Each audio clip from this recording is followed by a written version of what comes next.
honest, I really think you could like totally just shoot an entire movie with this lens. We're so lucky right now. Like, what the hell are we doing? We are so lucky that we have technology at these price points to create films and take pictures and make TikToks and make all this stuff, whatever we want to make. It's all accessible. There's no more bullshit. There's no more barriers. We just can buy things and make things. Of course, it's not that simple. You need to know what you're doing. You need to have good locations, a good script, good actors. You have to be a good person. So no, this lens will not make you a filmmaker, but it will absolutely make it easier to be a filmmaker. I'm just noodling. I'm just playing around in my condo, just having fun, making images for some fake movie that doesn't exist. And I can do that with this lens and my camera because it's easy now. And if you're a solo filmmaker like me, the fact that you can pull off shots like this entirely by yourself is mental. This is stuff that's like right out of a Soderbergh movie. And I'll answer the biggest question, which I'm sure there's probably even YouTube titles asking this question. Why wouldn't you just buy a 24-70? I wouldn't buy the 24-70. I think it's too expensive. And I don't think that that cost is reflected in what you see on screen in your image. So for almost half the price, you're gonna lose only 20 millimeters, which you will gain back if you have a crop sensor camera as well. If you have an A7 IV and you just wanna throw this into crop mode, you can just punch in the extra 20 millimeters that you want or whatever. You're gonna get like 8 lenses out of this thing.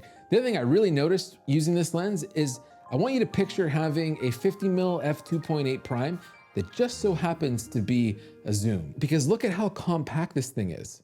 This little guy can become a zoom. It can go out to 24 and obviously 28 and 35 and all that stuff.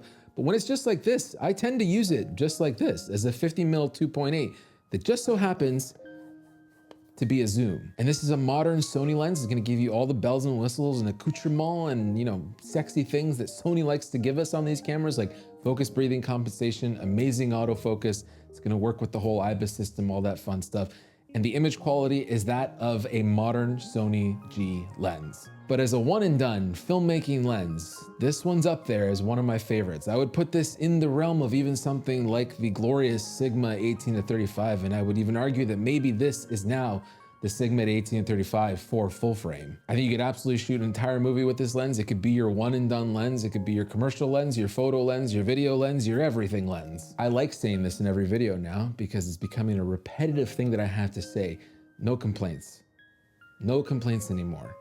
Technology is so good. We are so lucky. It's all up here now. It's all up to us.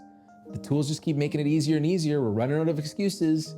If anything, we have no more excuses left, so we better get cracking. And if you're ready to start typing a comment, but Patrick, I want cinema lenses. I need those Nisi Athenas. I need DZO fucking Pictor zooms and all this crap. No, you don't. You need a good script. You need a good idea. You need good actors. You need to be a good director. You need to know taste. You need to know all these different things about filmmaking that has nothing to do with your damn lens, okay? The next generation of filmmakers, the people that are coming up on TikTok and Instagram and stuff, they are going to be using lenses like this. They are not worrying about getting an RE signature prime. They're gonna make movies. They're already making movies, and you will be sitting there on B&H trying to buy something you probably can't afford to make garbage, okay? This is a good lens and you could totally make a movie with it. The only thing that's stopping you is you. Thank you, Sony, for lending me this lens. I've had a lot of fun with it. I might even buy one myself now.